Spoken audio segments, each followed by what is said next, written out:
neolandeză. She went through she basically went into a camp during World War II. Ea a fost practic dusă într-un lagăr de concentrare pe vremea nazismului.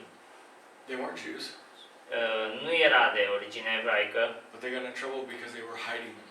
Dar ea și familia ei au avut probleme datorită că au adăpostit și au ascuns evrei. It's amazing to me because if you read her story, este minunat atunci când citești povestea ei. For the longest time when she's in the camp, she struggled with hatred, she struggled with unforgiveness, she struggled with everything with what the Germans were doing to them. Pentru foarte multă vreme cât a fost în acel lagăr de concentrare, ea s-a zbătut foarte mult cu probleme de neiertare și ură pentru germani. If my memory serves me correctly, she was the only surviving member of her family. Și dacă bine ții minte, a fost singurul supraviețuitor din toată familia ei. But what happened was that there was a moment where she just chose to forgive.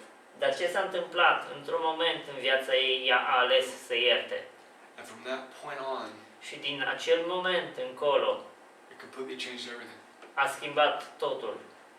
You know, and it didn't matter what they did to her. Nu conta ce îi făceau. She was free. Ea era liberă.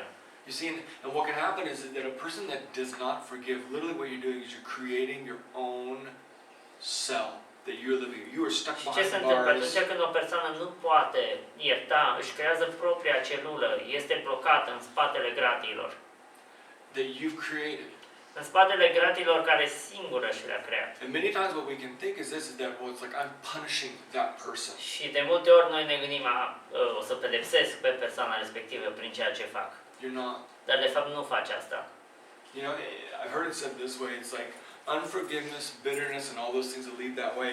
It's like you drinking poison and expecting the other person to die. Am auzit spunându-se lucrul acesta, că neiertarea, ura și amărăciunea față de cineva este ca și cum tu ai bea o travă și ai aștepta ca să moară cealaltă persoană. And this is why it's so powerful, and this is why we're talking about this so much, is because it's so easy not to. De aceea este atât de puternic acest mesaj și trebuie tot timpul să vorbim despre asta, fiindcă este mult mai ușor să nu ierți decât să ierți. Because within our own hearts there is a part of us fiindcă în inima noastră este o parte care îi place lucrul acesta. We tend to think that I deserve to feel this way. Noi tindem să credem că merităm să simțim în felul acesta, să ne comportăm în felul acesta. Not realizing what it does to us. Fără să realizăm ceea ce se întâmplă cu noi când facem asta. You see, and so God, He's forgiven you for far more than anyone. Așa că Dumnezeu te-a iertat pentru mult mai multe lucruri care tu le-ai făcut decât ce ți-ar fi putut face o altă persoană ție. And the key to forgiving another person is to realize how much you have been forgiven. Și singura soluție pentru a putea ierta pe cineva este să realizezi cât de mult ți s-a iertat ție.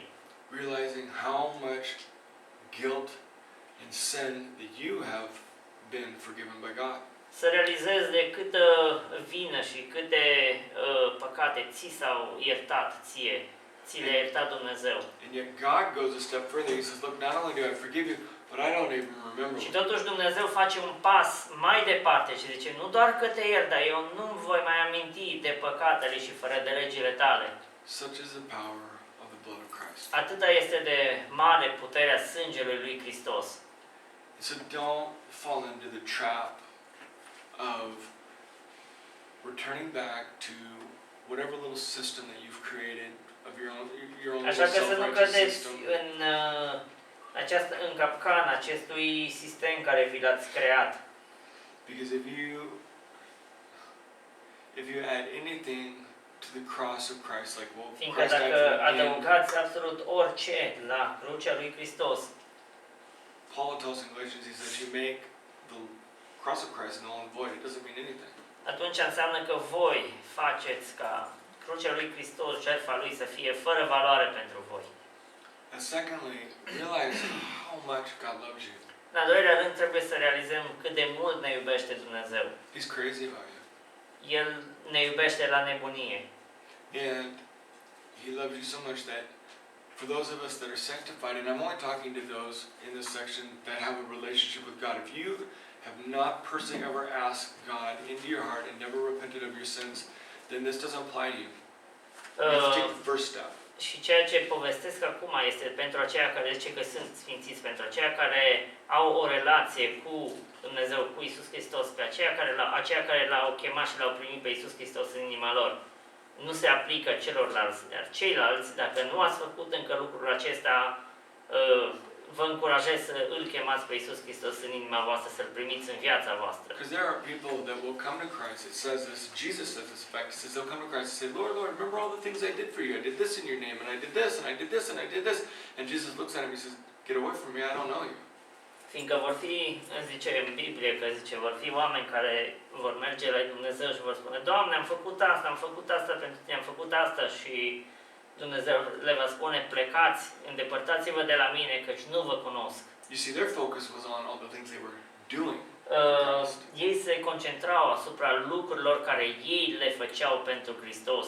Christ's greatest concern was, I don't have a relationship with you, I don't know you. Dar ceea ce se gândea, adică îngrijorarea lui Iisus era că eu nu vă cunosc, cine sunteți voi? Voi nu ați avut o relație cu mine. And so if you don't have that relationship with Christ, that's where you start. Așa că dacă nu ai o relație cu Iisus Hristos, trebuie să faci lucrul acesta. But if you do have a relationship with Christ, realize the security that you have in Christ. Dar dacă ai o relație cu Iisus Hristos, trebuie să realizezi că ai o siguranță în El. And don't trade it in for something that has no substance. Nu încerca să o dai la schimb pe ceva care nu are substanță. And be quick to forgive. Și trebuie să fii iute la iertare. You think about it. You know, it said this, that I think it was Spurgeon. He says, you know, you start the day with God, you end the day with God. You never, you know, you don't get very far from God. It's the same true. It's the same true with every relationship you have.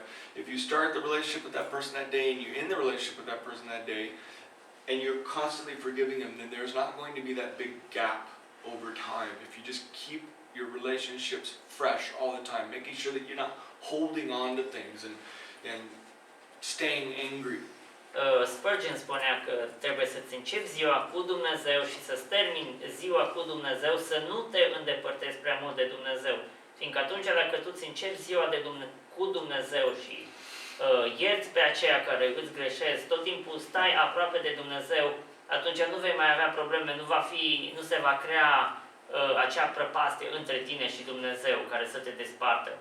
Okay, let's pray. Să ne rugăm. Heavenly Father, Lord, I just thank you for this morning. Dragă Tată, îți mulțumesc, Doamne, pentru dimineața aceasta. Lord, we thank you for your grace. Îți mulțumim, Doamne, pentru harul Tău. I pray, God, that we would take these words to heart. Mă rog, Doamne, ca noi să luăm aceste cuvinte în inima noastră. God, that we would have a deeper relationship with you. Mă rog ca noi să avem o relație mult mai adâncă cu Tine, mult mai profundă cu Tine.